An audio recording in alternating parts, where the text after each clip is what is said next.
The portion of Vaera is an extremely interesting one, especially because it opens with two separate names of God.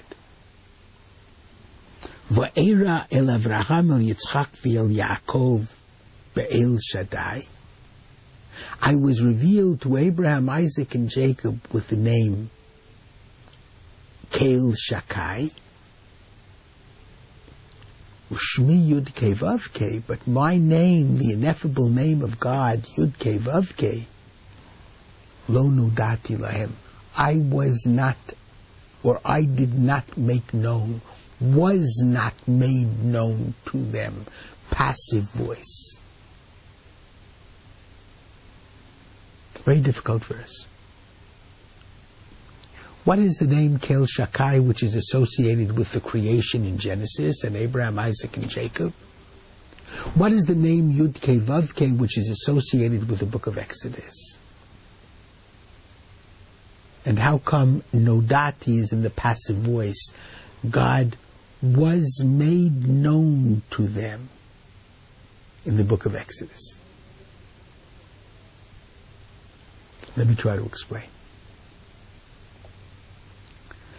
There were two great acts that God effectuated in the Bible. The creation in the book of Genesis and the Exodus in the book of Exodus. Creation, God did alone, solo. He brought the world into being. This act of bringing the world into being was a magnificent act of creativity and a miracle. But first and foremost, it shows God's power and especially the divine ability to establish limits. The waters had to be limited, that they didn't overtake the earth. The sun, critical for life to flourish, had to be limited so that it doesn't scorch in burning destruction. The creation of the world was a very fine and complex process in which God demonstrated His ability to set limits in order to create. Abraham, Isaac, and Jacob also understood that the human being, in accordance with God's will, had to set limits on his own instinctive drives, on his own human desires. The human being had to understand that he was created in God's image, but everyone else was also created in God's image. And therefore, I must limit myself so that other people can also live in this world productively. That's the name El Shaddai of the book of Genesis. The book of Exodus is a new chapter. The name Yud Kei Vav Kei is explained by our sages to mean the God of love. God will later on in the book of Exodus speak of Hashem, Hashem, twice. Yud Kei Vav Kei, Yud Kei Vav Kei. I love you before you sin, and I love you after you sin. Unconditional love.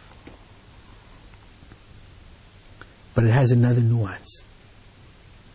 It reminds us of what we read last week in the Bible at the burning bush, when God revealed Himself to Moses with the name Ehyeh Asher Ehyeh, I will be what I will be. Ehyeh, basically the same letters as Yud Kei Vav Kei, the God of love. El Shaddai is the God of creation. Ehyeh and Yud Kei Vav Kei is the God of history. I will be what I will be, says God. And it's open-ended. And it's open-ended for a very important reason. Because unlike creation, history is done together with people, with nations, with Israel as the teaching nation. But all nations are involved. God is not a solo. That's why the passive voice of V'nodati, I was made known. God is dependent upon his human partners in order to show his love by bringing about redemption.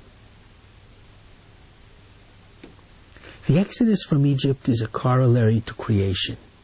Because if the human being was created in God's image, then the human being must be free. There had to be an Exodus. But how they would become free, unlike creation, was not only dependent upon God, it was dependent upon God in concert with his partners, first and foremost Israel, also Pharaoh and Egypt. That's Yud Kei Vav Kei. Literally, the name means he will bring about, he will effectuate. Again, open-ended, like I will be what I will be. Because God needs us to help him, and maybe even to initiate. As we continue to study the book of Exodus, we'll see precisely to what extent the partnership works and doesn't work. Shabbat Shalom.